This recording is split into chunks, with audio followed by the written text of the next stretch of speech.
Pertemuan dengan Abdul Aziz adalah kuliah hidup yang tak terbayar harganya. Arumi merasa mendapat pelajaran yang sangat berharga. Abdul Aziz telah menghempaskannya kembali ke rumah untuk lebih menyadari cinta yang selama ini disajikan ayah, ibu, dan adik-adiknya.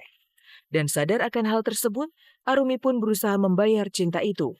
Seperti apa suasana di rumah Arumi saat si anak hilang ini kembali menemukan mutiara cinta di tengah keluarganya?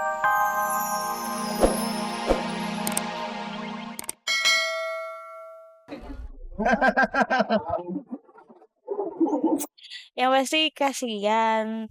Nggak tega sih sebenarnya. Gimana rasanya, Fides? Abang suka ya. Kalau memang nggak suka ya kurang berkenan, mau dimaafkan.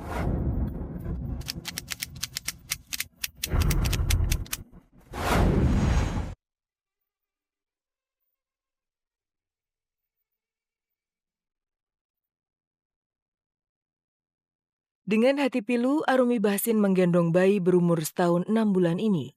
Kondisi sang bayi yang menderita hidrosefalus tak membuat Arumi memalingkan muka. Bayi itu malah digendong, dicium, dan ditaburi sejuta cinta. Arumi tak peduli, pakaiannya yang bersih menjadi kusut dan wangi tubuhnya bercampur dengan bau pesing karena sang bayi ngompol di pangkuannya. Arumi tak peduli. Sejak awal ia memang sudah meniatkan hati untuk bisa bertemu Abdul Aziz. Hai Mirsa, selamat pagi. Wah, terima kasih udah mampir. Nah, kalau mau tahu aku hari ini kemana, mau ke rumah kerabat aku sih, salah satu kerabat aku. Dan yuk langsung aja kita berangkat, kayak kita udah kesiangan.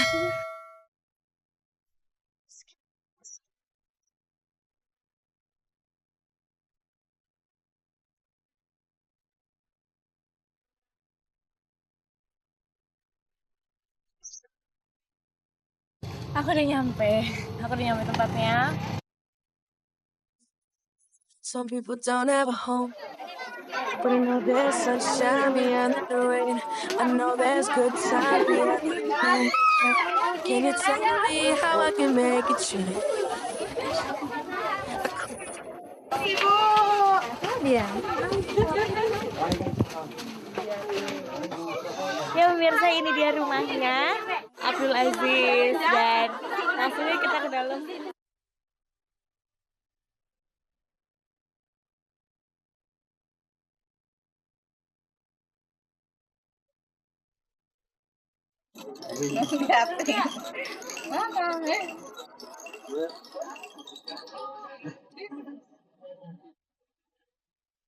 Hidup memang rimba misteri. Kalau bisa memilih, Abdul Aziz pastinya tak mau lahir dengan penyakit ini. Pun demikian dengan kedua orang tuanya. Sayang, sungguh teramat sayang. Meski hidrosefalus terbilang penyakit yang bisa diobati secara medis, namun Abdul Aziz harus menderita lama karena ketiadaan biaya dari orang tuanya. Bahkan sekedar mendapat rumah yang nyaman pun tak bisa ia dapatkan. Dengan beban kepala yang besar, Abdul Aziz harus menerima keadaan rumah kontrakan yang luasnya sepetak dengan kondisi yang sangat memprihatinkan. Cuma berobat dari itu aja alternatif sampai umur 7 bulan udah diberhentiin, orang ada itu sih perubahan gitu masih tetap aja.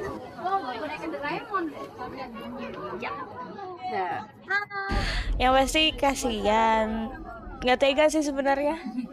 Maksudnya kita yang dewasa aja belum tentu sanggup untuk ngerasain yang dirasain sama Aziz. Cuman ya mungkin ini Allah pasti punya alasan kan buat semua ini.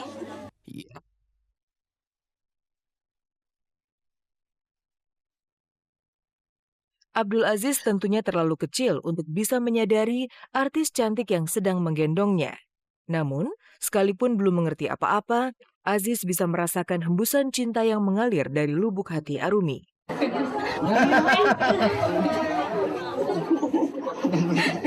Masih kencingin.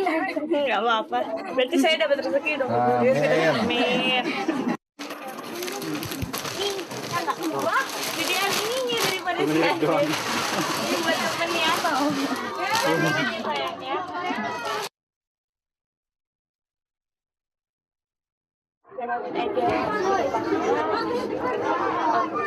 Kita kita juga pasti akan selalu doain. Ya. Kasih, aku pamit ya.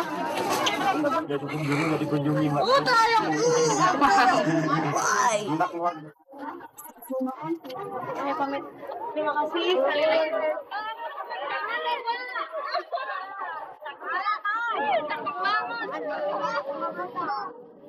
Pertemuan dengan Abdul Aziz adalah kuliah hidup yang tak terbayar harganya. Arumi merasa mendapat pelajaran yang sangat berharga. Abdul Aziz telah menghempaskannya kembali ke rumah untuk lebih menyadari cinta yang selama ini disajikan ayah, ibu, dan adik-adiknya. Dan sadar akan hal tersebut, Arumi pun berusaha membayar cinta itu. Seperti apa suasana di rumah Arumi saat si anak hilang ini kembali menemukan mutiara cinta di tengah keluarganya?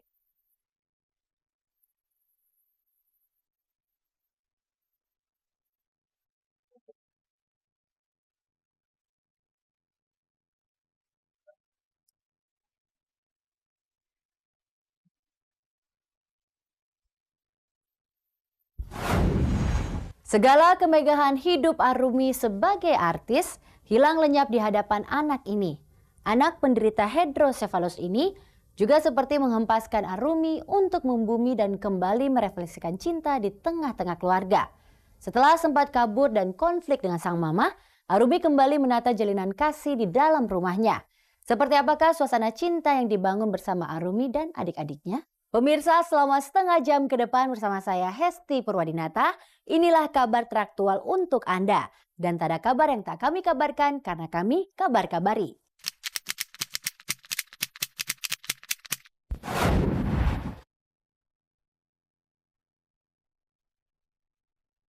Pertemuan dengan Abdul Aziz membuat mata Arumi terbuka. Ketabahan dan cinta kasih nan tulus yang ditunjukkan orang tua Abdul Aziz juga membuat Arumi tersadar betapa besarnya cinta kasih orang tua untuk anak-anak mereka. Kembali dari kontrakan Abdul Aziz, Arumi bergegas pulang ke rumah. Subuh tatkala waktu sahur telah tiba, Arumi pun coba mengaplikasikan ajaran cinta yang baru ia dapatkan. Arumi yang merupakan anak tertua, terpaksa memikul tanggung jawab ayah ibunya untuk memimpin adik-adiknya sahur bersama. Gila, gak kerasa udah jam 3 kurang. Gila. Ini sate. Jadi tadi malam karena aku mikir kan mama sama papa lagi di luar kota. Jadi aku mikir aduh apa ya. Jadi akhirnya tadi malam aku beliin sate.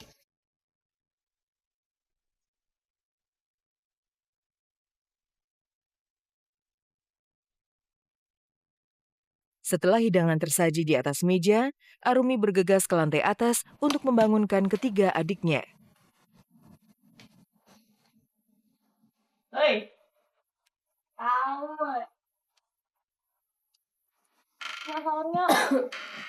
Perkiana. Kan? Udah bangun. Udah.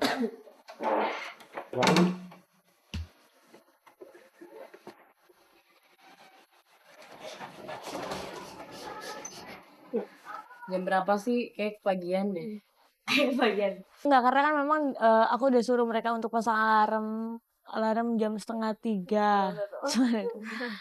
Pasang alarm jam 2:30. Jadi mereka bangun jam 2:30 tapi masih tidur-tiduran. Jadi dibangunin sudah gampang. Kalau misalnya aku nggak suruh pasang alarm, ntar paling gitu. Setelah hubungannya dengan adik-adik dan orang tuanya sempat berada di titik nadir, Arumi pada akhirnya tersadar akan pentingnya sebuah keluarga. Kini ia lebih optimis menjalani hari-hari hidupnya. Si anak hilang mulai beranjak dewasa dan siap membuktikan kalau dirinya bisa menjadi panutan untuk adik-adiknya. Kita memang dididiknya untuk yang bertanggung jawab sama diri sendiri. Karena kalau misalnya mengharuskan sahur itu harus bareng-bareng, berarti kalau pas nggak bareng-bareng nggak puasa dong. Ya kan? Jadi lebih ke tanggung jawab masing-masing. Ini hanya tradisi dan quality time keluarga aja.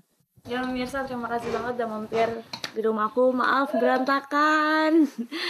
Dan selamat beribadah puasa. Jika Arumi sibuk merangkai kembali jalinan kasih dengan orang tua dan adik-adiknya, Vidi Aldiano justru tampak sibuk mematut diri di depan cermin. Tidak seperti biasanya. Kali ini Vidi tampak sangat rewel dengan detil tata rias di wajah. Untuk apa dan untuk siapa Vidi melakukan semua ini? Adakah Vidi akan berjumpa dengan kekasih hatinya? Rasanya pernah ada